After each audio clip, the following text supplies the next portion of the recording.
wa broche ne friend Sɛxy Vida one na TikTok and niama esoso me won say me kan Sɛxy Vida pe wa huni pakro Sɛxy Vida one na mo bie ni mu no wono so na no den ti say bi efiahwa ne ga no wo kan sama won suro nti wa gidi pa na na sen wo ko fa boy bia na say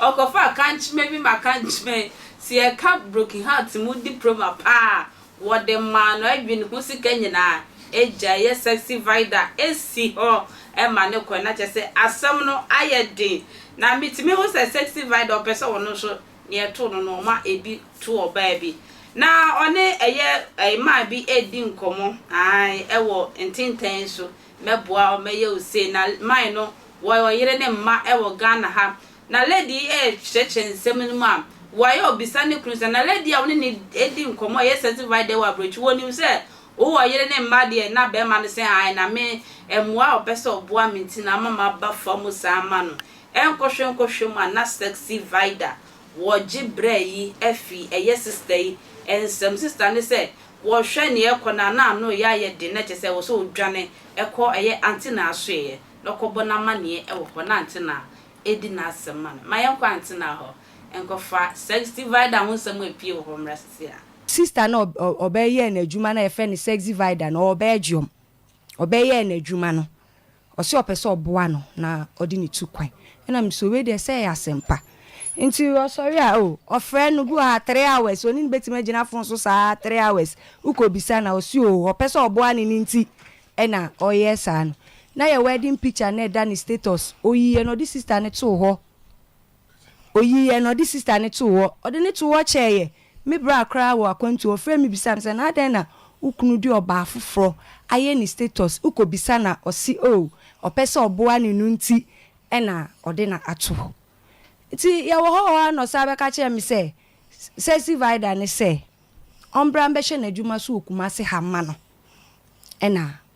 ohihye no obai timbisa ne se sister no nim se wo yere e wo ma ose an sister ni nim se wo yere wo ma nti ono kra oba onche na waba nti oba obedi sa 2 weeks na na obai afei okono oba ne ni ya asesa oba o friend na onfa obe friend sa onfa wo koda o friend na my busy me for back ebi wo ha the whole day obe friend sa onfa ukobisa na no aka nkwase asem a kire didim ana oba afie oba ya asem obeka kire me ne se onimi agyan na me se onimi agyan sen already na so na nkrofo bi afre me wo phone so that was last year say me kun ware 31st December no wo kronom ha eye kumase ha na me se sa yesi Sɛxy Vida no na oni be ma ne hyehye ho se omo mfre me omo ma nkrofo bi mfre me na omo mbisa me se me te se me kru ne ware a se na me react afa na omo frɛ me in fact sa time na menyem 7 months anti na nsuo kura gu me tam omo frɛ me kasa asɛm ne kyerɛ me bisa be ma no ototo papa so bebre kyire na obeka kyerɛ me se enye no korɛ enti me forget it na ono no nya de obeja me akofa oba fufuru bia na me see you me wa no sa ba afie beka kyerɛ me se me oni magyan video audio sa oye ma sister Vida no sister Vida na kyerɛ ne so me kan kyerɛ me so oni me agyan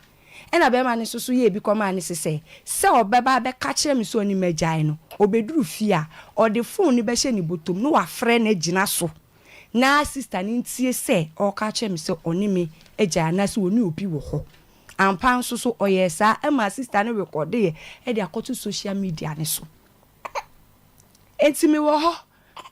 obi frɛ me se oni wo social media se waka che okunu se otimi ware bi e ka ho ana se oso oni wo am se ote we he osi wo kra oni mo oni yire waka che Sɛxy Vida ni so oni yire nti se Sɛxy Vida no ba Ghana ha ene na ba be ware na ode na atukwan na no Sunday mi wo ho a wa ba fie aden a wa ba sisa ne niam e wodan ni mu nyina firi ho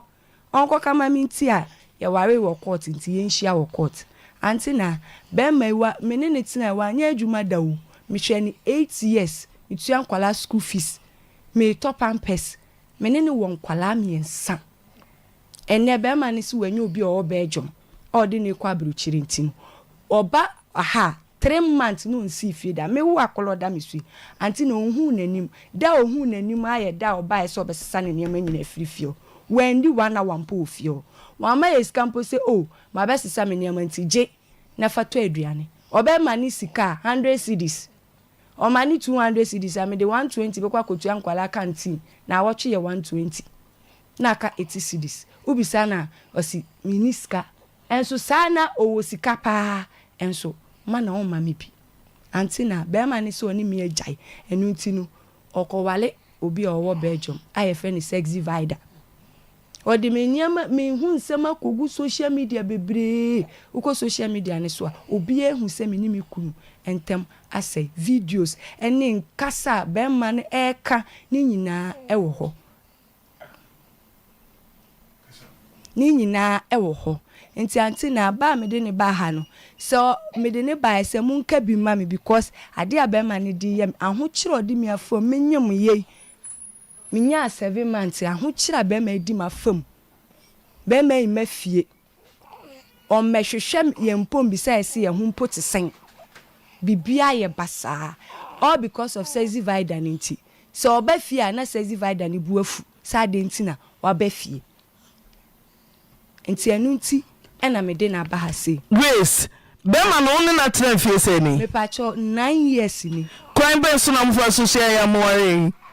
me na me ye adwuma wo hotel bi me wo fa hotel minim ne deda